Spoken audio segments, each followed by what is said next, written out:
First, conformation बायस। कल्पना कीजिए आप किसी बहस का हिस्सा हैं, राजनीति, धर्म या कोई सामाजिक मुद्दा। आप में एक मजबूत विश्वास है और जब भी कोई कुछ कहता है आप केवल वही बातें सुनते हैं जो आपके विचार को समर्थन दें।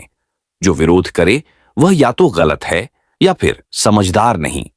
यह कोई बुरी आदत नहीं बल्कि एक गहराई से जुड़ी मानसिक प्रवृत्ति है जिसे कहा जाता है कॉन्फर्मेशन बायस। यह हमारे मस्तिष्क का एक जाल है जो हमें वही दिखाता है जो हम पहले से देखना चाहते हैं। जब आप किसी विचार को लेकर आश्वस्त होते हैं तो आपका ध्यान केवल उन्हीं तथ्यों की ओर जाता है जो उस विचार की पुष्टि करते हैं। बाकी सब या तो नजरअंदाज कर दिए जाते हैं या खारिज कर दिए जाते हैं। मान लीजिए कोई व्यक्ति मानता है कि बाहर का खाना हमेशा सेहत के लिए खराब होता है। जब भी वह इंटरनेट पर सर्च करता है वह लेख पढ़ेगा जैसे स्ट्रीट फूड में बैक्टीरिया, जंक फूड और हार्ट अटैक का संबंध, और फिर कहेगा देखा मैं सही था। लेकिन वह अनदेखा कर देगा उन शोधों को जो कहते हैं कि कंट्रोल और मॉडरेशन में खाया गया स्ट्रीट फूड न सिर्फ सुरक्षित हो सकता है बल्कि कुछ मामलों में पौष्टिक भी। यह है कन्फर्मेशन बायस की असली ताकत। यह हमें सत्य नहीं सुविधा दिखाता है। हमारे चारों ओर जानकारी की बाढ़ है लेकिन मस्तिष्क फिल्टर करता है और यह फिल्टर हमारी ही मान्यताओं से बनता है। हम एक एको चेंबर में रहने लगते हैं, एक ऐसा दायरा जहां हर आवाज हमारी अपनी सोच की ही गूंज होती है। अब सोचिए, यही मानसिकता जब धर्म, राजनीति या सामाजिक न्याय जैसे संवेदनशील विषयों पर हावी होती है तो समाज कैसे बढ़ता है। हर कोई अपने पक्ष के तथ्यों को ही सच मानता है और बाकियों को झूठ। मनोविज्ञानियों का मानना है कि कन्फर्मेशन बायस हमें सुरक्षा का एहसास देता है। जब हमारे विश्वासों की पुष्टि होती है तो हमें लगता है कि हम नियंत्रण में हैं। यह भ्रम एक तरह की मानसिक राहत देता है, लेकिन यह राहत ज्ञान के दरवाजे बंद कर देती है। कई बार यह भ्रामक सोच न केवल गलत निर्णयों की वजह बनती है बल्कि रिश्तों में दूरी, सोच में कट्टरता और समाज में विभाजन का कारण भी बन जाती है। यह केवल तर्क की गलती नहीं है, यह आत्मा की भी गलती है, क्योंकि हम मान बैठते हैं कि जो हम सोचते हैं वही अंतिम सत्य है। सोचिए, यदि गैलीलियो ने केवल पुराने खगोल शास्त्रों की पुष्टि ही की होती तो क्या वह कभी यह कह पाता कि धरती सूर्य के चारों ओर घूमती है? अगर डार्विन ने बाइबल के सृजन सिद्धांत की पुष्टि ही खोजी होती तो क्या हम आज जैविक विकास को समझ पाते? हर बड़ी खोज, हर बड़ा बदलाव वहीं शुरू होता है जहां कोई व्यक्ति अपने विश्वास पर संदेह करता है। इस जाल से बाहर निकलने का तरीका क्या है? पहला, सुनना सीखिए, खासकर उन लोगों को जिनकी सोच आपसे अलग हो। दूसरा, अपने तर्कों को चुनौती दीजिए, कभी कभी खुद से भी बहस कीजिए। तीसरा, स्रोतों को विविध रखिए, एक ही तरह के कंटेंट से ब्रेन वॉश होना आसान है। और सबसे जरूरी, खुद से पूछिए, क्या मैं सच खोज रहा हूं या सिर्फ अपनी सोच की पुष्टि? कॉन्फर्मेशन बायस एक दर्पण है जो हमें वैसा ही चेहरा दिखाता है जैसा हम देखना चाहते हैं, लेकिन असली विकास तब होता है जब हम उस दर्पण से हटकर खिड़की से बाहर झांकते हैं, वहां जहां सत्य हमारे विश्वास से अलग भी हो सकता है। तो अगली बार जब कोई नई जानकारी मिले, रुकिए, सोचिए और खुद से सवाल कीजिए, क्या यह सच है या बस मेरी सोच की परछाई? Second, availability heuristics. कल्पना कीजिए आप किसी अजनबी के साथ एक साधारण बातचीत कर रहे हैं।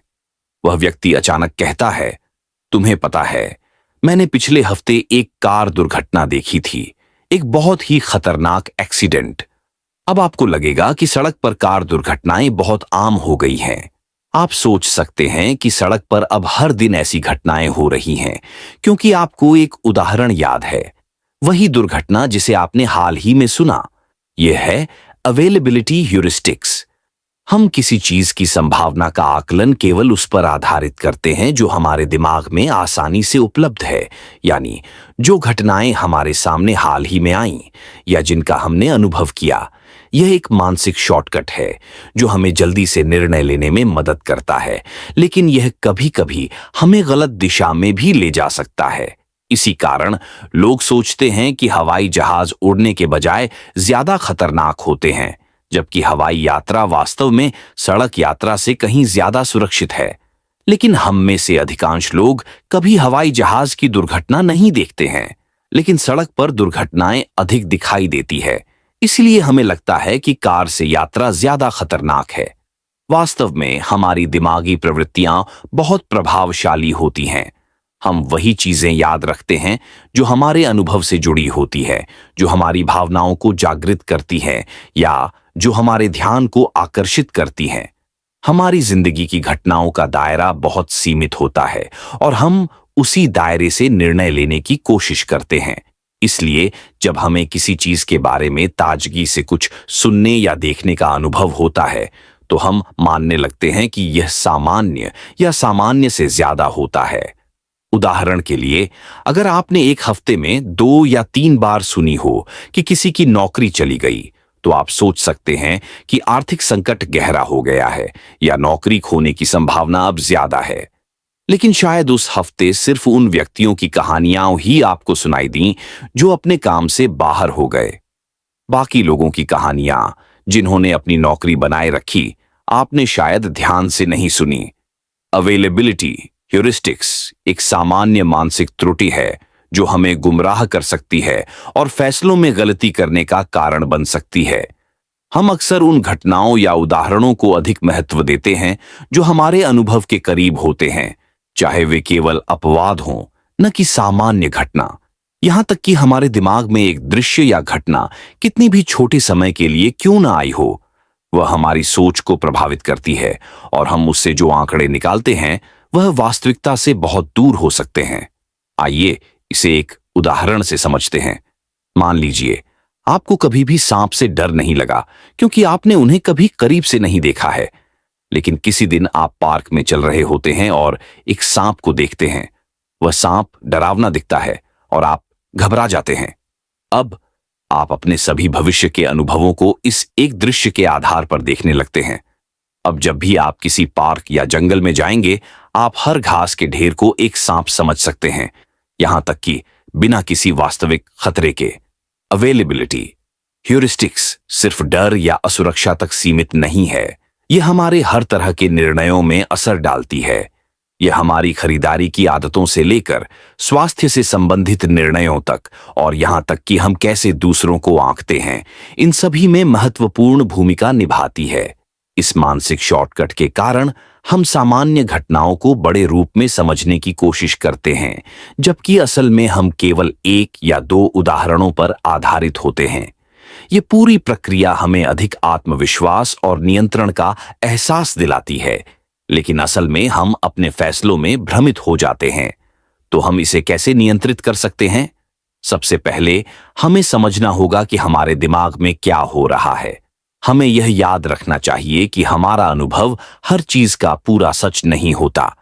हर किसी की कहानी या किसी घटना का एकमात्र उदाहरण हमें वास्तविकता का पूरा चित्र नहीं देता। दूसरा, हमेशा अपनी सोच पर सवाल उठाइए। अगर किसी एक घटना या उदाहरण को बार बार सोचा जाए, तो क्या वह सबका प्रतिनिधित्व करता है? क्या यह केवल एक उदाहरण है? क्या यह सिर्फ एक अपवाद है?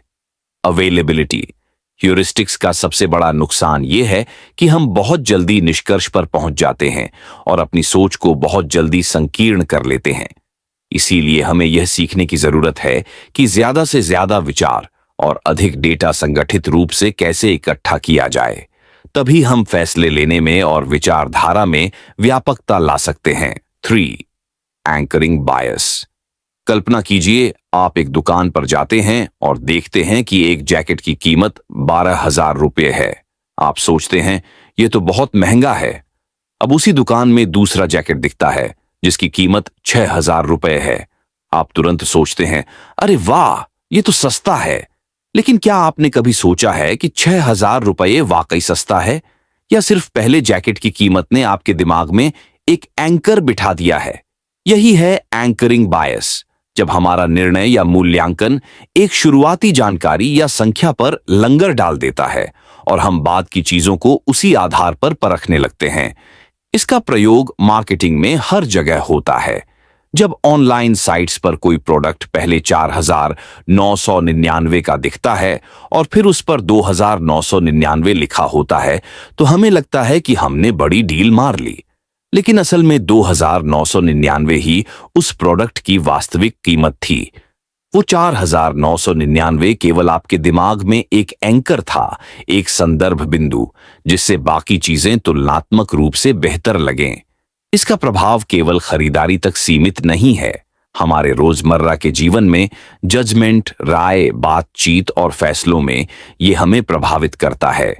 मान लीजिए कोई व्यक्ति किसी से कहता है, क्या आप मानते हैं कि गांधी जी की उम्र 100 से ज्यादा थी जब उनका निधन हुआ? अब अगर यही सवाल यूं पूछा जाए, क्या आप मानते हैं कि गांधी जी की उम्र 50 से कम थी जब उनका निधन हुआ? तो रिस्पॉन्ड करने वाला व्यक्ति दोनों बार अलग अलग जवाब देने की संभावना रखता है। क्यों? क्योंकि पहली बार 100 और दूसरी बार 50 आपके दिमाग में एंकर के तौर पर बैठ गया। यहां तक कि अदालतों में भी इसका असर देखा गया है। एक रिसर्च में पाया गया कि जब वकील जुर्माने की रकम ज्यादा सुझाते हैं तो जज का निर्णय भी अपेक्षाकृत सख्त होता है, इवन इफ सबकॉन्शियसली। मतलब अगर पहले से ही कोई बड़ी संख्या दिमाग में डाल दी जाए तो हम उसी रेंज में सोचने लगते हैं। इसका गहरा असर तब होता है जब हम किसी व्यक्ति, अवसर या मौके का मूल्यांकन कर रहे होते हैं। मान लीजिए आप किसी नौकरी के लिए इंटरव्यू दे रहे हैं। अगर पहले ही एचआर कह दे कि इस रोल का बजट 8 लाख है तो आप अपनी योग्यता के हिसाब से नहीं बल्कि उसी एंकर पर बातचीत करेंगे। हो सकता है आप 10 लाख डिजर्व करते हो, लेकिन उस एक वाक्य ने आपको 8 लाख के आसपास ही सोचने पर मजबूर कर दिया। एंकरिंग बायस की शक्ति इतनी छिपी हुई होती है कि हम अक्सर यह भी नहीं समझ पाते कि हम इसके प्रभाव में हैं। अब सवाल यह है कि इससे कैसे बचा जाए। पहला कदम है जानना कि यह मौजूद है। दूसरा, किसी भी निर्णय से पहले खुद से पूछना, क्या मेरा यह निर्णय किसी बाहरी संख्या या जानकारी से प्रभावित है? क्या मैंने इस मूल्यांकन को स्वतंत्र रूप से सोचने की कोशिश की है? अगर आप खुद को बार बार यह याद दिला सकें कि शुरुआती संख्या केवल एक संदर्भ बिंदु है, सच्चाई नहीं, तो आप खुद को इस जाल से निकाल सकते हैं। इसलिए अगली बार जब आप कुछ खरीदने जाएं, किसी मुद्दे पर विचार करें या किसी डील में शामिल हों, तो एक पल रुकिए, अपने दिमाग से एंकर को हटाइए और सोचिए, क्या मैं वाकई स्वतंत्र रूप से सोच रहा हूं या कोई छुपा हुआ संख्या का जादू मेरे फैसले को दिशा दे रहा है? सच तो यह है कि ज्यादातर बार हम एंकर के वजन से खींचे चले जाते हैं, लेकिन अब जब आपको पता है तो शायद आप उस लंगर से खुद को थोड़ा आजाद कर सकें। 4. Framing effect. मान लीजिए आपको 2 विकल्प दिए जाएं। पहला, इस इलाज से 80% लोग बच जाते हैं। दूसरा, इस इलाज से 20% लोग मर जाते हैं। आप किसे चुनेंगे? संभावना है कि आप पहले वाले को चुनें। हालांकि दोनों विकल्पों का मतलब एक ही है, लेकिन प्रस्तुति का तरीका यानी फ्रेमिंग आपकी सोच को पूरी तरह बदल देता है। यही है फ्रेमिंग इफेक्ट का असली जादू। फ्रेमिंग इफेक्ट एक मानसिक जाल है जहां हम किसी भी सूचना को उसके प्रस्तुतिकरण के तरीके के आधार पर अलग अलग मूल्यांकन करते हैं। यानी कैसे कहा गया अक्सर क्या कहा गया से ज्यादा असर करता है। एक सरल उदाहरण लें। अगर कोई कहे कि इस दवा का 90% असरदार परिणाम है तो आप आश्वस्त हो जाते हैं, लेकिन अगर वही कोई कहे इस दवा से 10% लोगों को कोई फायदा नहीं हुआ तो आप शंका में पड़ जाते हैं। मूल तथ्य एक ही है, लेकिन सोच पूरी तरह बदल जाती है। राजनीति में भी इसका जबरदस्त इस्तेमाल होता है। एक नेता कह सकता है, हमने बेरोजगारी में 5% की गिरावट लाई है। दूसरा कह सकता है, अब भी 95% लोग बेरोजगार हैं। दोनों आंकड़े एक ही सच्चाई से निकले हैं, लेकिन प्रभाव अलग है। हमारा मस्तिष्क नुकसान की तुलना में लाभ को ज्यादा भावनात्मक रूप से महसूस करता है। इसलिए जब कोई चीज हमें फायदा देती दिखती है, इवन अगर वो सिर्फ दिखावा हो, तो हम उसकी ओर खींचते हैं। फ्रेमिंग इफेक्ट सिर्फ बाहरी दुनिया तक सीमित नहीं है, हम अपनी निजी जिंदगी में भी इसका शिकार होते हैं। मान लीजिए कोई कहे, आपका बच्चा परीक्षा में 70% अंक लाया है। आप सोचते हैं, अच्छा किया, लेकिन अगर कोई कहे आपका बच्चा 30% अंक खो बैठा है, तो वही रिजल्ट अचानक चिंता का कारण बन जाता है। अब जरा विचार कीजिए कि कैसे विज्ञापन कंपनियां इस ट्रिक का इस्तेमाल करती हैं। सिर्फ 100 रुपए में या 500 की चीज पर 80% डिस्काउंट। कभी कभी ये सब भ्रम होते हैं, लेकिन फ्रेमिंग इतनी ताकतवर होती है कि दिमाग हकीकत समझ ही नहीं पाता। एक और उदाहरण, एक स्नैक पैकेट पर लिखा हो 85% फैट फ्री और दूसरे पर लिखा हो कंटेन्स 5% फैट। लोग पहले वाले को ज्यादा हेल्दी समझते हैं, जबकि दोनों में वसा की मात्रा एक जैसी है।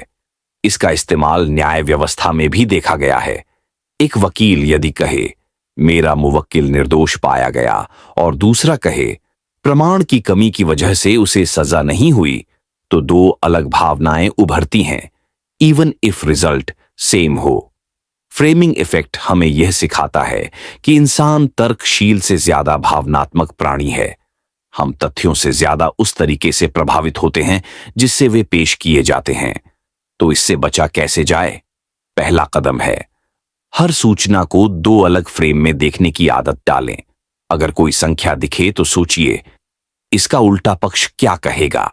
अगर कोई प्रस्ताव आए तो खुद से पूछिए क्या यह दिख रहा लाभ असल में संतुलित है। दूसरा, भावनात्मक प्रतिक्रिया देने से पहले एक कदम पीछे लें और तथ्यों पर गौर करें। फ्रेमिंग इफेक्ट आपको सिर्फ भ्रमित नहीं करता, यह आपके फैसलों को पूरी दिशा में बदल सकता है, चाहे वह नौकरी हो, रिश्ते हों या जीवन के महत्वपूर्ण निर्णय। जब आप अगली बार कोई 80% सफलता दर वाली चीज देखें, एक सेकंड रुकिए, पूछिए बाकी 20% क्या कह रहे हैं, क्योंकि फ्रेम बदलते ही तस्वीर भी बदल सकती है और कई बार वही तस्वीर आपका भविष्य तय करती है। पियाते हिंडसाइट बायस। क्या आपने कभी किसी घटना के बाद सोचा है मुझे तो पहले से पता था ये होने वाला है? अगर हां, तो आप अकेले नहीं हैं। हम में से ज्यादातर लोग यही सोचते हैं और यही है हिंडसाइट बायस, जिसे हिंदी में पश्चदृष्टि पूर्वाग्रह कहा जा सकता है। यह मानसिक झुकाव हमें यह महसूस कराता है कि हम भविष्यवाणी करने में माहिर हैं, जबकि वास्तव में हम केवल बीती घटनाओं को दोबारा इस तरह देखते हैं जैसे कि उनके परिणाम पहले से ही साफ थे। मान लीजिए कोई फुटबॉल मैच हो रहा था और आपकी टीम हार गई। आप सोचते हैं मैंने तो कहा ही था कि यह टीम हारने वाली है, मगर खेल शुरू होने से पहले आपने ऐसा कुछ नहीं कहा था। यह दिमाग का एक चालाक भ्रम है जो हमें खुद को ज्यादा समझदार और दूरदर्शी महसूस कराता है। हिंडसाइट बायस दरअसल हमारे दिमाग की कहानी गढ़ने की आदत से जुड़ा है। जब कोई घटना हो जाती है, हमारा मस्तिष्क उस घटना को एक संगठित कहानी में ढाल देता है जिसमें सब कुछ तार्किक और स्पष्ट लगता है, इवन अगर वह पहले उतना स्पष्ट नहीं था। यही कारण है कि हादसों, राजनीतिक घटनाओं या युद्ध जैसे बड़े मौकों पर लोगों की आम प्रतिक्रिया होती है, ये तो होना ही था। इस बायस की सबसे बड़ी दिक्कत यह है कि यह हमें यह सोचने से रोकता है कि वास्तव में भविष्य कितना अनिश्चित होता है। अगर हमें लगता है कि हमने पहले से सब जान लिया था, तो हम सीखने की प्रक्रिया को गंभीरता से नहीं लेते। हम सोचते हैं ये तो मुझे पता ही था और आगे के निर्णयों में भी ओवर कॉन्फिडेंस दिखाने लगते हैं। मनोवैज्ञानिकों ने इसे कई बार प्रयोगों में सिद्ध किया है। एक प्रसिद्ध अध्ययन में प्रतिभागियों को एक ऐतिहासिक घटना के बारे में जानकारी दी गई। एक ग्रुप को बताया गया कि परिणाम X था और दूसरे को बताया गया कि परिणाम U था। अंत में दोनों ग्रुप्स ने यही महसूस किया कि जो उन्हें बताया गया वही स्पष्ट और अपरिहार्य था। यानी हम परिणाम जानने के बाद कारण ढूंढने लगते हैं, इवन अगर वो पहले उतने स्पष्ट नहीं थे।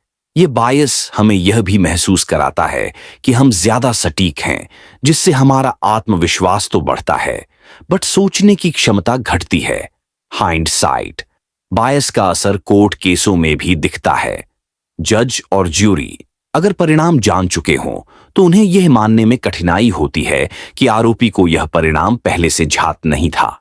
इसी वजह से कुछ केसों में निष्पक्ष निर्णय लेना चुनौतीपूर्ण हो जाता है। इस बायस का एक और प्रभाव यह है कि हम दूसरों की गलतियों को नजरअंदाज कर देते हैं। हम सोचते हैं उसे तो पहले ही पता होना चाहिए था, जबकि सच्चाई ये है कि जिंदगी में हम सब अनिश्चितता के साथ ही फैसले लेते हैं। अब बात करते हैं बचें कैसे। सबसे पहले जब कोई घटना घट जाए तो यह समझें कि वह परिणाम हाइंडसाइट में तो स्पष्ट लग सकता है, लेकिन वास्तव में वह असंख्य संभावनाओं में से एक था। दूसरा, जब आप कोई निर्णय ले रहे हों तो दस्तावेज करें कि उस समय आपकी सोच क्या थी। बाद में जाकर उसे पढ़ें। आपको खुद एहसास होगा कि उस समय की स्पष्टता और अब की हाइंडसाइट क्लैरिटी में कितना फर्क है। तीसरा, जब दूसरों के निर्णयों का मूल्यांकन करें तो ध्यान रखें कि आप एक ऐसे नजरिए से देख रहे हैं जहां परिणाम पहले से ज्ञात है। उनके पास वह सुविधा नहीं थी। हाइंडसाइट बायस हमें यह भ्रम देता है कि हम पहले से जानते थे, मगर सच ये है कि हम केवल परिणाम के बाद कारण जोड़ते हैं। समझदारी यह है कि हम इस भ्रम को पहचानें और अपने निर्णयों में ईमानदारी और विनम्रता बनाए रखें, क्योंकि सच्चाई यही है, हम सब समय के साथ ही सीखते हैं, ना कि समय से पहले। Sixth, representativeness heuristic. कल्पना कीजिए एक व्यक्ति है, उसका नाम है रोहित। वह शांत है, किताबों में डूबा रहता है, लाइब्रेरी में ज्यादा समय बिताता है और सोशल इवेंट्स से दूर रहता है। अब सोचिए, रोहित क्या एक किसान हो सकता है या फिर एक लाइब्रेरियन? ज्यादातर लोग कहेंगे लाइब्रेरियन। बिल्कुल। क्यों? क्योंकि रोहित की आदतें उस प्रोटोटाइप से मेल खाती हैं जो हमने लाइब्रेरियन के लिए बना रखा है। यही है रिप्रेजेंटेटिवनेस ह्यूरिस्टिक। हम किसी व्यक्ति, घटना या स्थिति का मूल्यांकन उसके प्रोटोटाइप से मिलान करके करते हैं, न कि आंकड़ों और तथ्यों के आधार पर।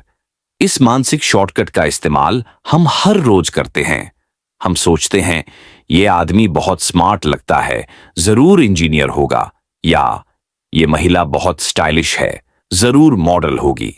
हम इन निष्कर्षों पर पहुंचते हैं केवल इस आधार पर कि वे हमारे मन में बने टेम्पलेट से मेल खाते हैं, बिना ये देखे कि असली दुनिया में आंकड़े क्या कहते हैं। यह ह्यूरिस्टिक हमें तेजी से निर्णय लेने में मदद करता है, लेकिन यही बायस का भी कारण बनता है। हम प्रोबेबिलिटी को नजरअंदाज कर देते हैं। उदाहरण के लिए, मान लीजिए कोई सिक्का 6 बार उछाला गया और हर बार हेड्स आया। अब 7वीं बार उछालने पर आप क्या सोचते हैं? टेल्स आएगा क्योंकि बहुत बार हेड्स आ चुका है। अगर हां, तो आप रिप्रेजेंटेटिवनेस ह्यूरिस्टिक का शिकार हैं। असल में हर बार सिक्का उछालने पर हेड्स या टेल्स की संभावना 50-50 ही होती है। पिछला रिजल्ट अगली बार के परिणाम को प्रभावित नहीं करता। एक और दिलचस्प उदाहरण है गैम्बलर्स फॉल्सी। किसी जुएबाज को लगता है कि लगातार हार के बाद अब जीत पक्की है, क्योंकि वह पिछली हारों को ध्यान में रखकर अगली जीत की उम्मीद करता है। लेकिन हर राउंड स्वतंत्र होता है। यह भी रिप्रेजेंटेटिवनेस का ही एक रूप है। हम सोचते हैं कि परिणाम संतुलित होना चाहिए, जबकि वास्तविकता में ऐसा जरूरी नहीं। अब बात करते हैं इसके सामाजिक प्रभावों की। रिप्रेजेंटेटिवनेस ह्यूरिस्टिक हमें लोगों को सतही पहचान के आधार पर जज करने के लिए प्रेरित करता है। कोई अगर टैटू वाला है तो हम सोचते हैं वो बुरा होगा। कोई अगर धार्मिक वस्त्र पहनता है तो हम उसकी नीयत के बारे में अनुमान लगाने लगते हैं। इसी वजह से कई बार हम पूर्वाग्रह से भरे फैसले लेते हैं, बिना उस व्यक्ति को वास्तव में जाने। इस मानसिक जाल से बचने के लिए हमें बेस रेट नेग्लेक्ट से भी सावधान रहना होता है। बेस रेट मतलब किसी चीज की मूल या सामान्य संभावना। उदाहरण, अगर 100 लोगों में से केवल 5 लाइब्रेरियन हैं और बाकी किसान हैं, तो रोहित के लाइब्रेरियन होने की संभावना बहुत कम है, इवन अगर उसका व्यवहार लाइब्रेरियन जैसा लगता हो। मगर हम बेस रेट को नजरअंदाज करते हैं और केवल रोहित जैसा दिखता है वाली सोच पर भरोसा करते हैं। तो क्या समाधान है? पहला, जब आप किसी व्यक्ति या स्थिति का आकलन कर रहे हों तो पूछिए, क्या मैं केवल दिखावे के आधार पर सोच रहा हूं? दूसरा, आंकड़ों और तथ्यों को ध्यान में रखें। अगर कोई निर्णय ले रहे हैं तो यह देखें कि वास्तव में कितनी संभावना है उस स्थिति की, न कि वह केवल कैसा लगता है। तीसरा, अपने अंदर बने स्टीरियोटाइप्स और प्रोटोटाइप्स को पहचानिए। ये हमारे मन में लंबे समय से बने होते हैं, लेकिन जरूरी नहीं कि वे हर बार सच्चाई का प्रतिनिधित्व करें। रिप्रेजेंटेटिवनेस ह्यूरिस्टिक एक शक्तिशाली मानसिक उपकरण है, मगर अगर इसका बिना समझदारी के इस्तेमाल किया जाए तो यह हमें भ्रम की ओर ले जा सकता है। यही वजह है कि सोचते समय रुकना, आंकड़ों पर भरोसा करना और अपने पूर्वाग्रहों को चुनौती देना इतना जरूरी है। 7th, hello effect. कल्पना कीजिए कि आप किसी से पहली बार मिलते हैं। वो व्यक्ति साफ सुथरे कपड़े पहने है, मुस्कुरा रहा है और आत्मविश्वास से भरा है। आप सोचते हैं ये तो जरूर अच्छा इंसान होगा, मेहनती भी होगा और शायद बुद्धिमान भी। लेकिन क्या आपने उसकी मेहनत या बुद्धिमानी को देखा है? नहीं, आपने केवल उसकी एक सकारात्मक विशेषता जैसे उसका व्यवहार या रूप देखा और बाकी सारी अच्छी चीजें उसी के आधार पर मान ली। यही है हेलो इफेक्ट। हम जब किसी व्यक्ति या वस्तु की एक खास विशेषता से प्रभावित होते हैं तो बाकी सभी गुणों का भी मूल्यांकन उसी रोशनी में करते हैं। जैसे किसी सुंदर व्यक्ति को हम तुरंत समझदार, दयालु या ईमानदार मान लेते हैं, या कोई जो अच्छे से बोलता है उसे हम अधिक ज्ञानी और नेतृत्वकारी समझ लेते हैं, बिना यह देखे कि उसकी बातों में कितनी सच्चाई है। ये प्रभाव सिर्फ इंसानों तक सीमित नहीं। हेलो इफेक्ट ब्रांड्स, सेलिब्रिटीज और यहां तक कि स्कूल के बच्चों पर भी लागू होता है। उदाहरण के लिए, अगर कोई बच्चा क्लास में बहुत अच्छा है तो टीचर मान लेते हैं कि वह बाकी सब सब्जेक्ट्स में भी अच्छा होगा, इवन अगर ऐसा न हो। कंपनियों में एक अच्छे दिखने वाले कैंडिडेट को ज्यादा स्मार्ट माना जाता है। यह सब हमारे मस्तिष्क की एक तरह की शॉर्टकट प्रक्रिया है। हम निर्णय जल्दी लेना चाहते हैं, इसलिए एक अच्छी बात देखकर बाकी चीजों को भी उसी अच्छे फ्रेम में देखने लगते हैं। हेलो इफेक्ट से जुड़ी एक दिलचस्प बात यह है कि यह कई बार न्याय को धुंधला कर देता है। मान लीजिए, दो लोग एक ही गलती करते हैं, एक जिसे आप पसंद करते हैं और दूसरा जिसे आप नहीं। आप पहले को माफ कर देते हैं और दूसरे को सजा देना चाहते हैं। यह सिर्फ व्यक्ति के प्रति नहीं, बल्कि संस्थानों और विचारों के प्रति भी होता है। अगर कोई मशहूर व्यक्ति कुछ कहे तो हम सोचते हैं जरूर सही कह रहा होगा। चाहे वह बात किसी दूसरे व्यक्ति ने कही होती तो हम शायद उस पर विश्वास नहीं करते। हेलो इफेक्ट की विपरीत स्थिति को हॉर्न इफेक्ट कहते हैं, जहां किसी की एक नकारात्मक बात देखकर हम उसकी बाकी सब चीजें भी नकारात्मक मान लेते हैं। तो क्या इससे बचा जा सकता है? हां, अगर हम अपनी सोच के इन पक्षपाती पैटर्न्स को पहचान लें। एक, पहचानें कि आप प्रभाव में हैं। जब आप किसी के बारे में पहली धारणा बना रहे हों तो खुद से पूछें, क्या मैं केवल एक गुण के आधार पर निर्णय ले रहा हूं? दूसरा तथ्य देखें, उस व्यक्ति के काम, व्यवहार या इतिहास को देखें। कोई सिर्फ अच्छे दिखने या बोलने से अच्छा नहीं हो जाता। तीसरा, वैकल्पिक व्याख्याएं खोजें। अगर आप किसी को पसंद करते हैं तो जानबूझकर सोचें, क्या इसमें कोई कमजोर पहलू भी हो सकता है? हालो प्रभाव हर क्षेत्र में दिखता है, चुनावों में, इंटरव्यूज में, रिश्तों में, यहां तक कि कोर्ट में। यह प्रभाव हमें लोगों और परिस्थितियों को बहुत सीमित जानकारी के आधार पर जज करने के लिए प्रेरित करता है। जब हम इस इफेक्ट को समझते हैं तब हम निष्पक्षता की ओर एक कदम और बढ़ते हैं। हम समझते हैं कि इंसान बहुआयामी होते हैं और एक चमकदार रोशनी में उनकी पूरी छवि देखना अक्सर भ्रम होता है। अगली बार जब आप किसी को देखकर तुरंत कोई राय बनाएं, थोड़ा रुकिए, सोचिए और पूछिए, क्या मैं सिर्फ हेलो देख रहा हूं या पूरी तस्वीर? 8, हॉर्न इफेक्ट। कल्पना कीजिए आप किसी से पहली बार मिलते हैं। उसकी शर्ट पर हल्का सा दाग है, बाल थोड़ा बिखरे हुए हैं और बातचीत में थोड़ा झिझक है। आपके दिमाग में तुरंत यह धारणा बनती है, शायद यह व्यक्ति लापरवाह है, अनुशासित नहीं है या फिर समझदार नहीं है। पर क्या आपने वाकई ऐसा कुछ देखा जो इन सब नतीजों को साबित करे? शायद नहीं। यह वही मानसिक जाल है जिसे हम कहते हैं हॉर्न इफेक्ट। यह हेलो इफेक्ट का उल्टा है, जहां एक व्यक्ति की कोई एक नकारात्मक विशेषता बाकी सभी चीजों को भी नकारात्मक रंग में रंग देती है। यह इफेक्ट एक छोटे से दोष को बड़ा बनाकर हमारे निर्णय को प्रभावित करता है। जैसे अगर किसी की आवाज धीमी है तो हम उसे आत्मविश्वासहीन मान लेते हैं। अगर कोई परीक्षा में फेल हो गया तो हम उसे असफल जीवन का प्रतीक मानने लगते हैं। हॉर्न इफेक्ट का खतरनाक पहलू यह है कि यह हमें इंसानों की संभावनाओं को पहचानने से रोकता है। हम किसी की एक गलती को पकड़कर उसे उसकी पहचान बना देते हैं और फिर चाहे वह व्यक्ति कितनी भी कोशिश कर ले, हम उसे उस एक दोष से बाहर नहीं आने देते। इसका असर केवल व्यक्ति पर नहीं, बल्कि संस्थानों, समुदायों और यहां तक कि उत्पादों पर भी पड़ता है। मान लीजिए आपने किसी कंपनी का एक खराब प्रोडक्ट इस्तेमाल किया। अब चाहे वह कंपनी आगे कितने भी अच्छे प्रोडक्ट बनाए, आप उसके खिलाफ एक स्थायी धारणा बना चुके होते हैं। हॉर्न इफेक्ट विशेष रूप से खतरनाक हो सकता है न्यायिक निर्णयों, रिश्तों और मानव संसाधन जैसे क्षेत्रों में। एक टीचर अगर किसी बच्चे को कमजोर मान लेता है तो वह उसके प्रयासों को भी वैसी ही निगाह से देखता है। नतीजा, बच्चे को कभी सही अवसर ही नहीं मिल पाता। तो हम इस मानसिक जाल में फंसते क्यों हैं? क्योंकि हमारा मस्तिष्क जल्दी निर्णय लेना चाहता है।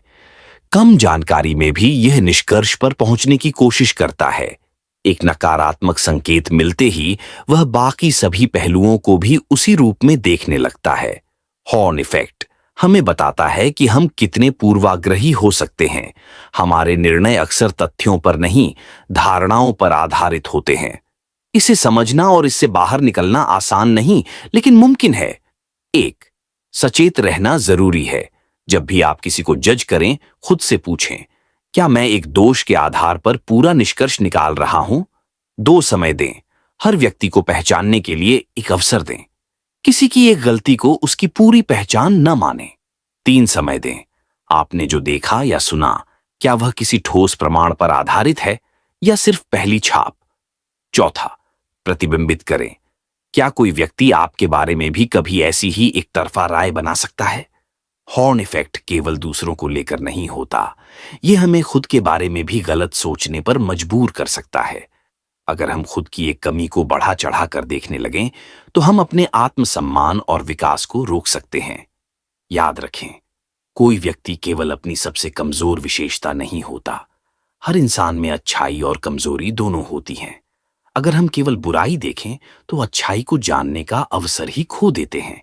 अगली बार जब आप किसी को देखकर कोई धारणा बनाएं, तो जरा रुकिए और सोचिए, कहीं आप सिर्फ उसके सींग तो नहीं देख रहे हैं। 9, फोकसिंग इफेक्ट।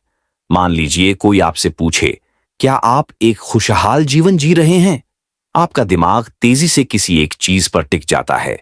शायद आपकी नौकरी, आपका वेतन या हाल ही में हुआ कोई विवाद। फिर उसी एक विचार के आधार पर आप तय कर लेते हैं, हां, मैं खुश हूं, या नहीं, मेरी जिंदगी कठिन है। इसी एक मानसिक जाल को कहते हैं फोकसिंग इफेक्ट। जब हम किसी निर्णय, अनुभव या सवाल का जवाब देते हैं, तो हम सभी उपलब्ध जानकारियों के बजाय किसी एक चीज पर जरूरत से ज्यादा ध्यान केंद्रित कर लेते हैं। वह एक बात हमारे पूरे विचार और अनुभव पर हावी हो जाती है। फोकसिंग इफेक्ट का सबसे दिलचस्प पक्ष यह है कि यह हमारे दैनिक जीवन में बार बार होता है, बिना हमें पता चले। उदाहरण के लिए, अगर कोई पूछे कि समुद्र के किनारे रहने वाले लोग क्या ज्यादा खुश रहते हैं, तो आप तुरंत समुद्र के दृश्य, ठंडी हवा, सूरज की रोशनी की कल्पना करेंगे। आप सोचेंगे, हां, वे लोग तो बहुत खुश रहते होंगे। लेकिन क्या आप यह सोचते हैं कि उन्हें ट्रैफिक, महंगे किराए या तूफानों का भी सामना करना पड़ता है? नहीं, क्योंकि फोकसिंग इफेक्ट आपको बस एक चमकदार पक्ष पर केंद्रित कर देता है, बाकी सब फीका पड़ जाता है। यह प्रभाव विशेष रूप से तब खतरनाक होता है जब हम कोई बड़ा फैसला लेते हैं, जैसे किसी कॉलेज का चुनाव करना, नौकरी बदलना या किसी शहर में बसना। हम किसी एक बात, जैसे वेतन, लोकेशन या प्रतिष्ठा, पर इतना केंद्रित हो जाते हैं कि बाकी महत्वपूर्ण बातों को नजरअंदाज कर देते हैं। इसका असर राजनीति, विज्ञापन और पर्सनल रिश्तों तक फैला हुआ है। राजनीति में नेता किसी एक मुद्दे पर जनता का ध्यान केंद्रित कर देते हैं, जैसे बेरोजगारी, मुद्रास्फीति या धार्मिक पहचान। लोग बाकी जरूरी मुद्दों को भुलाकर उसी एक बात पर चुनावी निर्णय ले लेते हैं। विज्ञापन में कंपनियां आपके ध्यान को किसी एक भावनात्मक पहलू पर केंद्रित कर देती हैं, जैसे यह परफ्यूम आपको खास बना देगा। अब आप उसकी खुशबू, कीमत या गुणवत्ता नहीं देखते, बस उस खास होने के एहसास में फंस जाते हैं। रिश्तों में भी कभी हम किसी की एक आदत, एक कमी या एक खूबी को पकड़ लेते हैं और पूरी पहचान उसी के इर्द गिर्द गढ़ लेते हैं। फोकसिंग इफेक्ट हमें यह सिखाता है कि हमारा दिमाग जितना तेज और शक्तिशाली है, उतना ही आसानी से भ्रमित भी हो सकता है। तो इससे बचा कैसे जाए? पहला प्रश्न पूछें, क्या मैं किसी एक बात पर जरूरत से ज्यादा ध्यान दे रहा हूं? दूसरा, परिप्रेक्ष्य बदलें। किसी निर्णय को कम से कम 3 अलग कोणों से देखने की कोशिश करें। तीसरा, थोड़ा समय लें। तुरंत निर्णय लेने से पहले ठहरें। समय देने से दिमाग अन्य पहलुओं को भी गिनने लगता है। 4, अन्य पहलुओं की सूची बनाएं। अगर आप कोई बड़ा फैसला ले रहे हैं तो हर पहलू को लिख लें और उन्हें वजन दें। फोकसिंग इफेक्ट को जानना जरूरी इसलिए है क्योंकि यह रोजमर्रा की समझदारी पर हमला करता है। यह हमारे फैसलों को संकीर्ण और अधूरा बना देता है। पर जब हम इसे पहचान लेते हैं तो हम अपने सोचने के तरीके को विस्तृत, संतुलित और सटीक बना सकते हैं। हर जीवन सवाल का जवाब सिर्फ एक कोण से नहीं होता। असली समझदारी है हर कोने से देखना, हर परत को समझना। और जब आप ऐसा करते हैं तो न केवल आपका नजरिया बदलता है, बल्कि आपके फैसलों की गहराई भी बढ़ जाती है। 10th effect, heuristics. मान लीजिए आप किसी अजनबी देश में जा रहे हैं और वहां 2 जगहों का चुनाव करना है। एक जगह सुंदर पहाड़ों से घिरी हुई है, शांत, सुरम्य।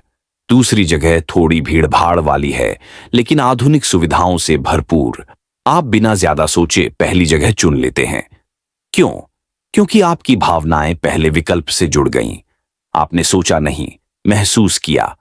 इसी प्रवृत्ति को मनोविज्ञान में कहा जाता है अफेक्ट ह्यूरिस्टिक्स, यानी हम किसी निर्णय को तर्क या डेटा के बजाय अपने भावनात्मक प्रतिक्रिया से तय करते हैं।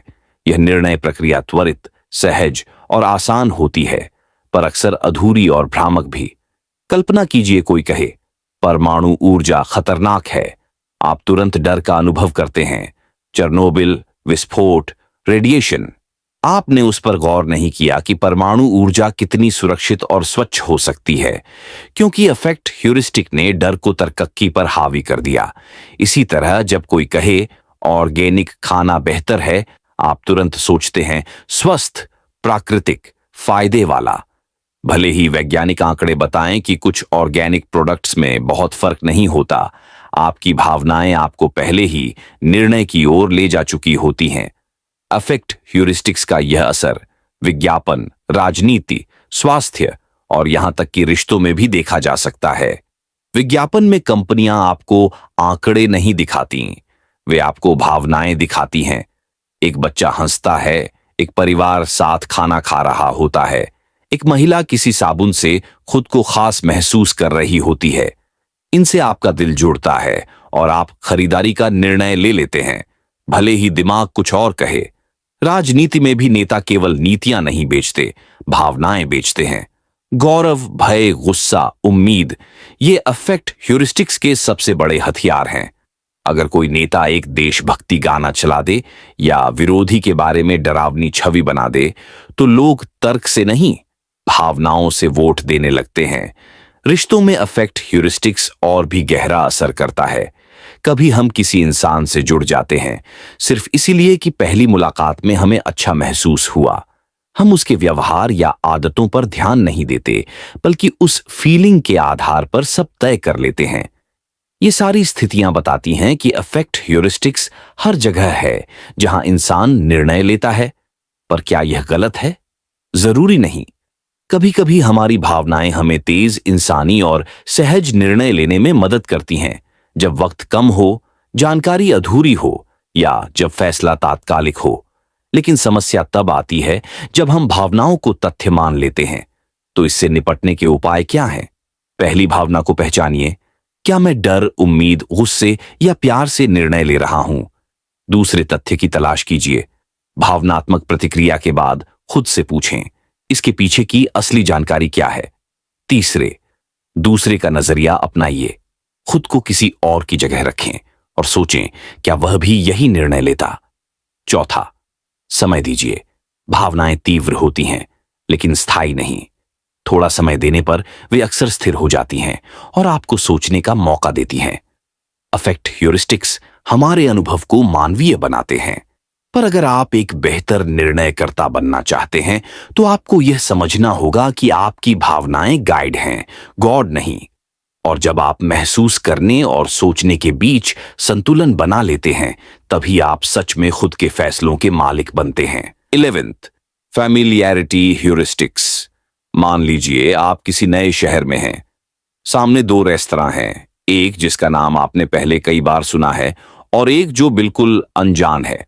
आप किसे चुनेंगे?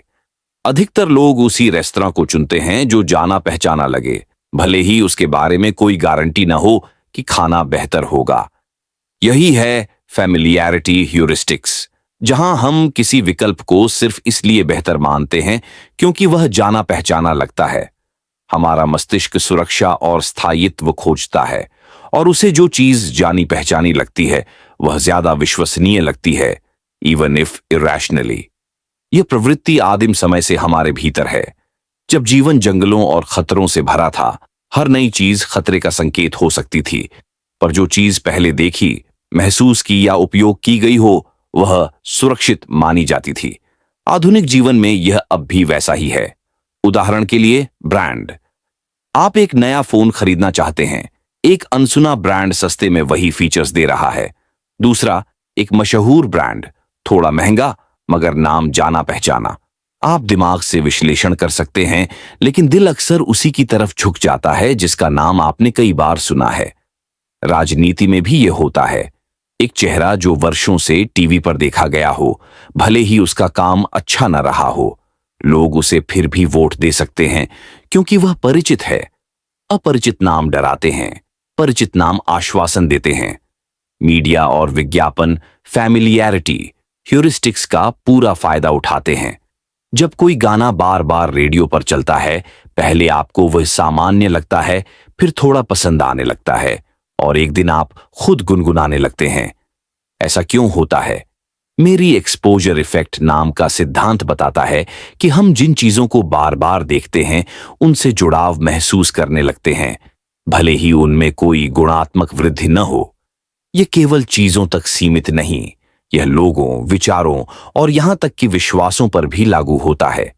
अगर कोई विचार, चाहे वह सही हो या गलत, आपको बार बार सुनने को मिले, तो आपका मन धीरे धीरे उसे सही मानने लगता है।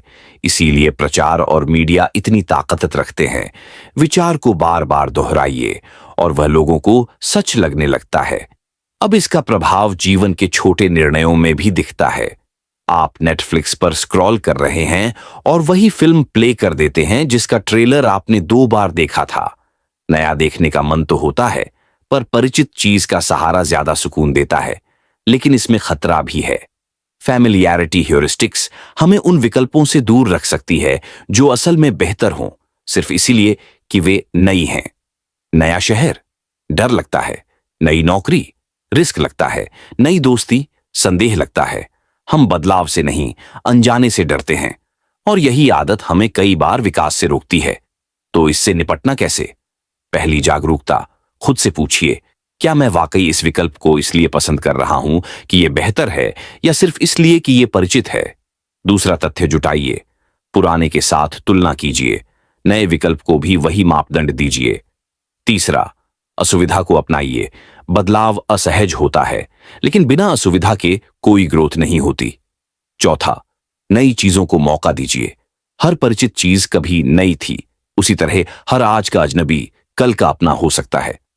फैमिलियरिटी ह्यूरिस्टिक्स हमें सुरक्षित रखने की कोशिश करता है, पर कभी कभी यह सुरक्षा एक दुनिया से बंद दरवाजा भी बन जाती है। और अगर आप खुद को समझदारी से, सोच समझकर इन सीमाओं के पार ले जाएं, तो शायद आप वही बन जाएं जो बाकी लोगों को जाना पहचाना लगे। 12th, placebo effect. कल्पना कीजिए आपको सिर दर्द है। डॉक्टर एक गोली देता है और कहता है, इसे लीजिए, दर्द चला जाएगा।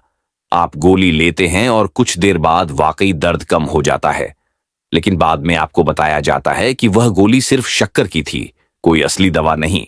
तो फिर दर्द कैसे गया? यही है प्लेसिबो इफेक्ट। जब किसी नकली इलाज से भी शरीर और मन में असली सुधार होने लगता है, सिर्फ इसलिए कि आपको विश्वास है कि वह इलाज कारगर है, यह एक मनोवैज्ञानिक और शारीरिक घटना है जहां विश्वास और उम्मीदें शरीर में असली रासायनिक बदलाव ला सकती हैं। प्लासिबो शब्द लैटिन से आया है, जिसका मतलब है मैं प्रसन्न करूंगा, और वास्तव में यह प्रभाव शरीर को प्रसन्न कर भी देता है। अब सवाल है, क्या यह सिर्फ मन की बात है? नहीं। शोध से पता चला है कि जब कोई इंसान प्लेसिबो दवा लेता है तो उसका मस्तिष्क वाकई एंडोर्फिन्स और डोपामिन जैसे रसायन छोड़ता है, जो दर्द को कम करने और मूड को बेहतर बनाने में मदद करते हैं। मतलब नकली गोली ने असली असर डाला, क्योंकि शरीर ने भरोसे के जवाब में खुद को ठीक करना शुरू कर दिया। लेकिन इसका असर सिर्फ गोलियों तक सीमित नहीं। प्लेसिबो इफेक्ट का प्रभाव थेरेपी, मेडिकल उपकरणों, यहां तक कि सर्जरी जैसी प्रक्रियाओं में भी देखा गया है। कुछ केस में मरीजों की हालत सिर्फ इसलिए सुधर गई क्योंकि उन्हें लगा कि कोई इलाज हो रहा है, भले ही वो इलाज नकली हो। यह इस बात को उजागर करता है कि हमारा विश्वास कितना शक्तिशाली होता है। पर इसका दूसरा पहलू भी है। क्या यह धोखा नहीं है? अगर कोई डॉक्टर जानबूझकर प्लेसिबो दे रहा है, तो क्या वह मरीज को गुमराह कर रहा है? इस पर मेडिकल एथिक्स में बहस चलती रही है, पर कई डॉक्टर मानते हैं कि अगर इससे मरीज को फायदा हो रहा है तो इसका इस्तेमाल खासकर सीमित मामलों में स्वीकार्य है। प्लेसिबो इफेक्ट मनोविज्ञान के एक बड़े सिद्धांत को छूता है, एक्सपेक्टेशन थियोरी। जब हमें किसी चीज से फायदा होने की उम्मीद होती है तो शरीर खुद उस दिशा में काम करना शुरू कर देता है। जैसे अगर कोई सोचता है कि उसे नींद की गोली दी गई है, भले ही वह सिर्फ चीनी की गोली हो, तो उसके शरीर में नींद से जुड़े हार्मोन निकलने लगते हैं। मतलब यह कि विश्वास और अपेक्षा शरीर के बायोलॉजिकल सिस्टम को प्रभावित कर सकते हैं। यह विचार हमें हमारे सोचने के तरीके पर दोबारा सोचने को मजबूर करता है। क्या सिर्फ सकारात्मक सोच से बीमारी पर विजय पाई जा सकती है? नहीं पूरी तरह से, लेकिन सकारात्मक सोच प्लेसिबो जैसा काम जरूर कर सकती है। अब जरा सोचिए, अगर एक नकली गोली शरीर में बदलाव ला सकती है, तो असली विश्वास, असली प्रयास और आशा कितनी गहराई से असर डाल सकते हैं। लेकिन सावधानी जरूरी है। प्लेसिबो इफेक्ट असली इलाज का विकल्प नहीं हो सकता। कई बार गंभीर बीमारियों में सिर्फ विश्वास से काम नहीं चलता, इसलिए इसे एक पूरक शक्ति की तरह समझिए, जो इलाज की प्रक्रिया में सहायक हो सकती है, मुख्य आधार नहीं। कई बार जीवन में हम आगे नहीं बढ़ पाते क्योंकि हमने मान लिया होता है कि हम बीमार हैं, कमजोर हैं, असफल हैं, और कई बार हम बस इसलिए ठीक हो जाते हैं क्योंकि किसी ने कहा तुम ठीक हो सकते हो। प्लेसिबो इफेक्ट एक गहरा जीवन दर्शन सिखाता है कि विश्वास, उम्मीद और सकारात्मक दृष्टिकोण हमें खुद से ज्यादा बदल सकता है। कभी कभी असली ताकत वो नहीं होती जो बाहर से आती है, बल्कि वो होती है जो भीतर से जागती है, जब हमें यकीन हो कि हम ठीक हो सकते हैं। त्रिनास्ती नोसेबो इफेक्ट। कल्पना कीजिए, आपको एक दवा दी जाती है और डॉक्टर गंभीर स्वर में कहते हैं इसके साइड इफेक्ट्स हो सकते हैं सिर दर्द, चक्कर, उलझन। आप दवा लेते हैं और कुछ ही देर में आपको सिर दर्द महसूस होने लगता है, लेकिन बाद में पता चलता है वो दवा तो सिर्फ एक शुगर पिल थी, नकली। तो फिर आपको सिर दर्द क्यों हुआ? यही है नोसिबो इफेक्ट। जब किसी व्यक्ति को यह विश्वास हो जाए कि कुछ बुरा होने वाला है, तो सिर्फ उस नकारात्मक उम्मीद के कारण ही वह वाकई बुरा अनुभव करने लगता है। यह प्लेसिबो इफेक्ट का विपरीत है। जहां प्लेसिबो में विश्वास से फायदा होता है, वहीं नोसिबो में डर और नकारात्मकता से नुकसान महसूस होता है। नोसिबो शब्द लैटिन से आया है, जिसका अर्थ है मैं नुकसान पहुंचाऊंगा, और इसका असर सिर्फ मन तक सीमित नहीं है, यह शरीर को भी छूता है। शोध में देखा गया है कि जब किसी को कहा जाता है कि किसी प्रक्रिया या दवा से नुकसान हो सकता है, तो वह व्यक्ति वाकई उन लक्षणों को महसूस करने लगता है, चाहे असल में कोई नुकसान हो ही न रहा हो। नोसिबो इफेक्ट में मस्तिष्क शरीर को नुकसान का संदेश देने लगता है, केमिकल्स रिलीज करता है जो दर्द, तनाव और बेचैनी बढ़ाते हैं। अब जरा सोचिए, कितनी बार आपने महसूस किया है कि कोई दवा लेते ही तबीयत और बिगड़ गई, या किसी डॉक्टर की बात सुनकर ही घबराहट होने लगी? यह हमारा ही दिमाग है जो डर और शक से शरीर को तकलीफ में डाल देता है। नोसिबो इफेक्ट का असर दवा, थेरेपी, यहां तक कि सामाजिक और सांस्कृतिक मान्यताओं में भी देखा गया है। कुछ लोगों को जब कहा गया कि उनके ऊपर किसी ने नजर लगा दी है, तो वे बीमार पड़ गए, सिर्फ उस विश्वास के कारण। कई बार खबरों में सुनने से या किसी और का अनुभव जानने से मन में डर बैठ जाता है, और वही डर शरीर को असहज बना देता है। यह प्रभाव मेडिकल जगत में एक चुनौती बनकर उभरा है, क्योंकि डॉक्टर अगर मरीज को दवा के साइड इफेक्ट्स बताए तो यह जरूरी है ताकि पारदर्शिता बनी रहे। लेकिन वही जानकारी कभी-कभी नोसिबो ट्रिगर कर देती है और मरीज वाकई बीमार महसूस करने लगता है।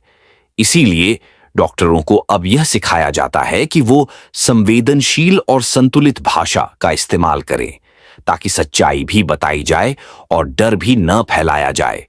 नोसिबो इफेक्ट सिर्फ दवा से जुड़ा नहीं, यह हमारे रिश्तों, करियर और खुद के आत्मविश्वास में भी देखा जा सकता है।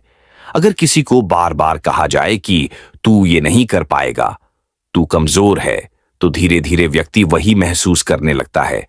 यह बाहरी नकारात्मकता धीरे धीरे आंतरिक सत्य बन जाती है। यह हमें यह सोचने पर मजबूर करता है कि शब्दों की शक्ति कितनी ज्यादा है। एक शब्द जो प्रेरणा दे सकता है, वही शब्द डर भी पैदा कर सकता है। नोसिबो इफेक्ट यही कहता है कि अगर हम नकारात्मकता को सच मान लेंगे तो वह सच बन जाएगी, चाहे वो वास्तव में न हो। अब सोचिए, अगर एक झूठा डर हमें बीमार बना सकता है, तो एक सच्चा विश्वास कितना ठीक कर सकता है।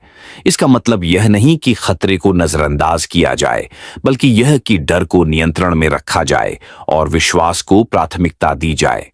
नोसिबो हमें याद दिलाता है कि हमारी सोच सिर्फ विचार नहीं होती, वो हमारे अनुभव को भी आकार देती है। तो अगली बार जब कोई बात डर पैदा करे, तो एक पल रुकिए, सोचिए, कहीं आप नोसिबो का शिकार तो नहीं बन रहे। 14th Führer effect. कल्पना कीजिए कि आपको एक विशेष व्यक्तित्व रिपोर्ट दी जाती है। उसमें लिखा है, आप दूसरों से स्वीकार्यता चाहते हैं, लेकिन भीतर से आत्मनिर्भर हैं।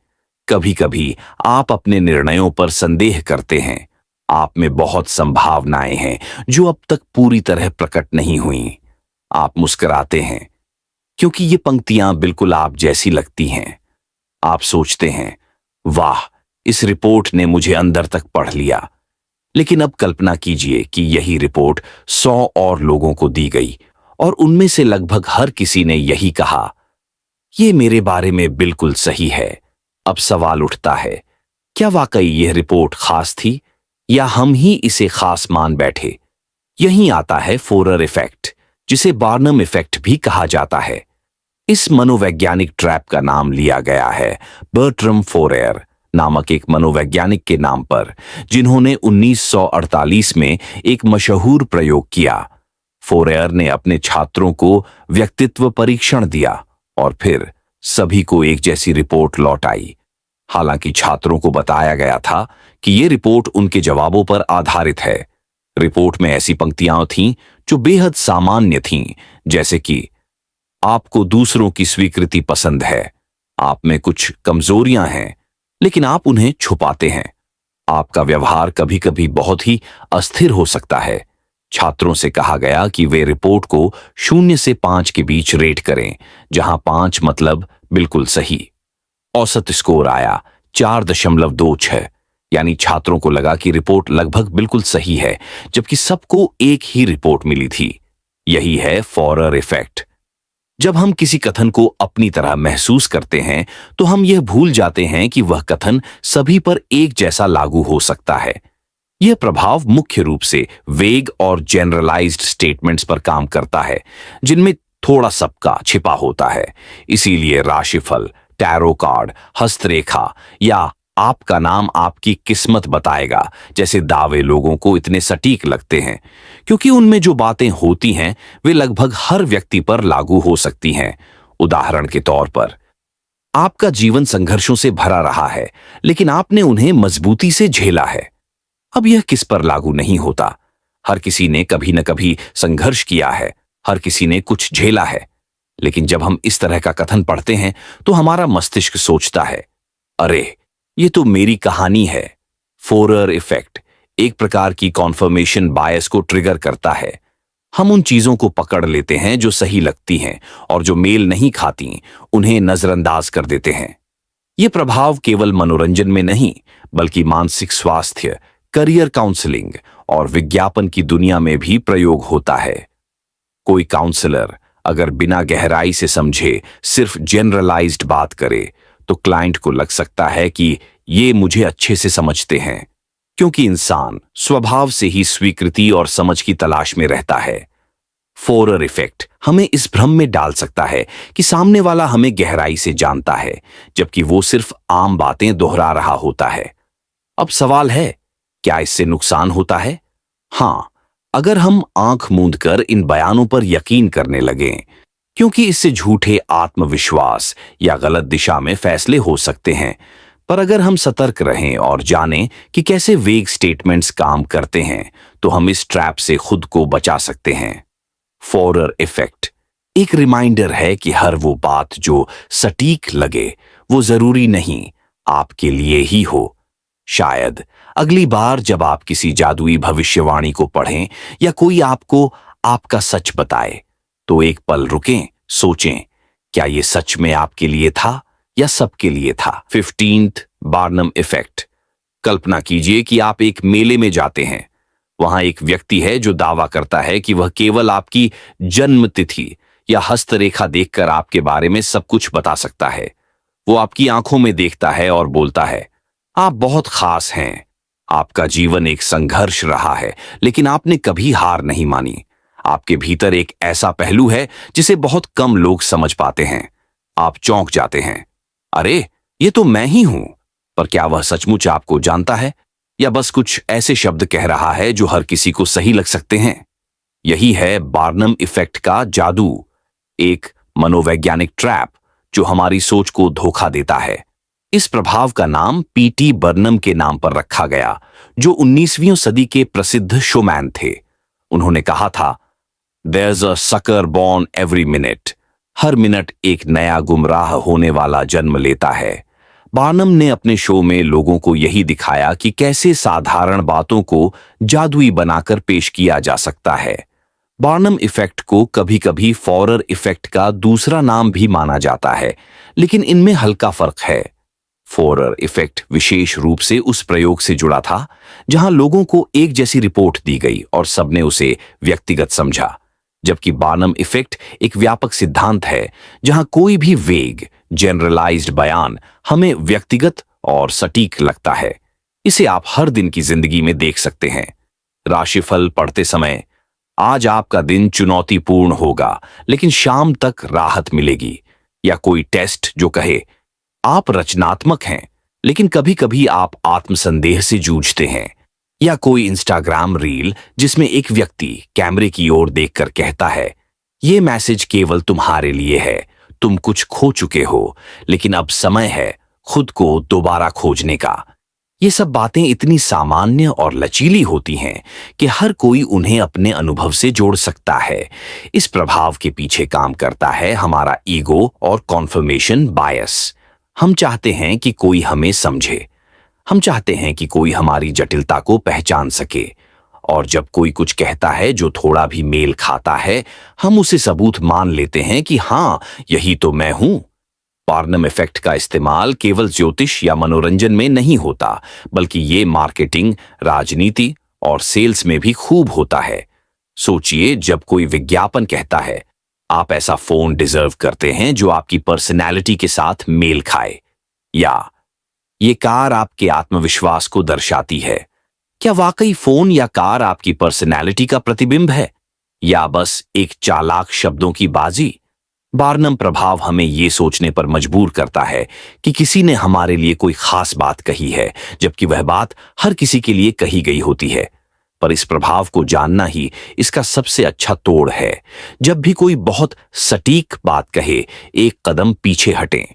पूछिए, क्या यह कथन इतना सामान्य है कि कोई भी इससे खुद को जोड़ सके? अगर जवाब हां है तो शायद ये आपके लिए नहीं बल्कि सबके लिए है। बार्नम इफेक्ट हमें सिखाता है कि हर गहरी लगने वाली बात वाकई गहरी नहीं होती। कभी कभी वो बस अच्छी तरह से कही गई आम बातें होती हैं। तो अगली बार कोई आपके व्यक्तित्व की गहराई बता दे तो मुस्कुराइए और याद रखिए, पीटी बर्नम अब भी कहीं ना कहीं मुस्कुरा रहा है। 16th, रीसेंसी बायस। मान लीजिए आपने कोई परीक्षा दी है और शुरू के सवाल बहुत अच्छे से किए, लेकिन आखिरी में कुछ गलतियां हो गईं। परीक्षा के बाहर निकलते ही आप सोचते हैं सब कुछ बिगड़ गया। हालांकि आपने 90% प्रश्न सही किए थे, पर आपका दिमाग बस अंत के अनुभव पर टिक गया। यह है रीसेंसी बायस।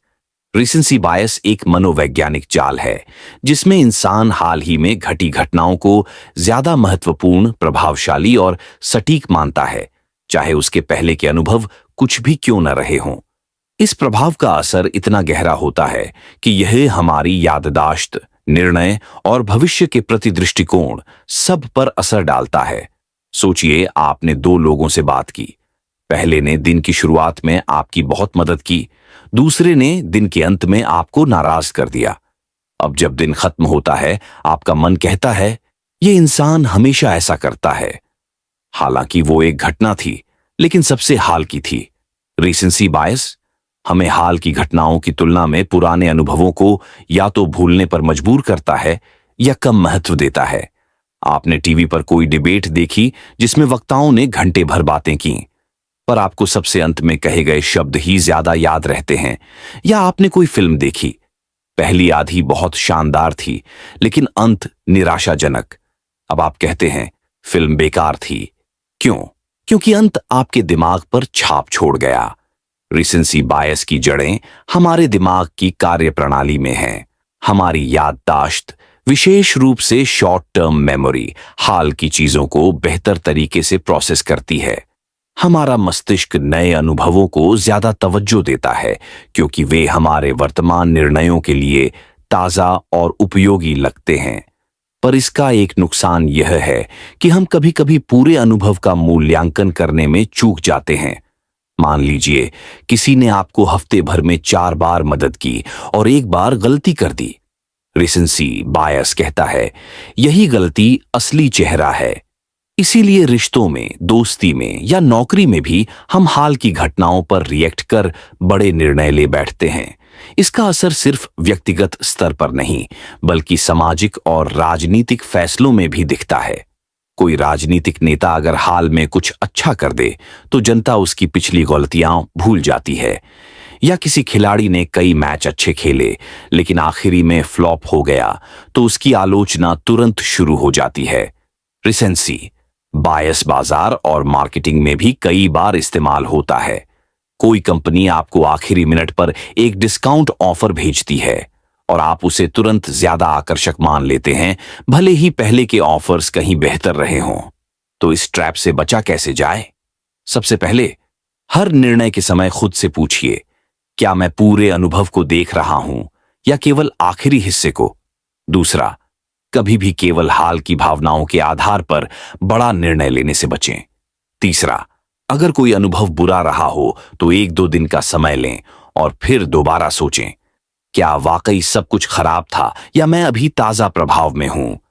रिसेंसी बायस हमें याद दिलाता है कि दिमाग की याददाश्त एक लेंस की तरह है जो कभी कभी सब कुछ साफ नहीं दिखाता। वो जो आखिरी में दिखा उसी को पूरी तस्वीर मान बैठता है। पर अगर हम थोड़ी सावधानी से सोचें तो हम इस लेंस को साफ कर सकते हैं और पूरी कहानी को समझ सकते हैं, क्योंकि हर अनुभव की शुरुआत और अंत से ज्यादा उसका पूरा सफर मायने रखता है। 17th, primacy effect. कल्पना कीजिए आप किसी नए व्यक्ति से मिलते हैं। वह पहले ही मिनट में मुस्कुराता है, आत्मविश्वास से बोलता है और आपका नाम याद रखता है। अब चाहे वो बाद में थोड़ी बहुत गलतियां कर दे, आपका दिमाग कहता है ये इंसान तो कमाल है। क्यों? क्योंकि आपने जो पहला प्रभाव लिया वो दिमाग में इतनी गहराई से बैठ गया कि बाकी सब कुछ उसी लेंस से देखने लगे। इसे ही कहते हैं प्राइमेसी इफेक्ट। प्राइमेसी इफेक्ट वह मानसिक जाल है जिसमें हम किसी भी व्यक्ति, स्थिति या सूचना का पहला हिस्सा सबसे ज्यादा महत्व देते हैं, चाहे उसके बाद कुछ भी हो जाए। इसका असर हमारी याददाश्त, धारणा और निर्णयों पर इतना होता है कि शुरुआती जानकारी पूरे अनुभव को रंग देती है।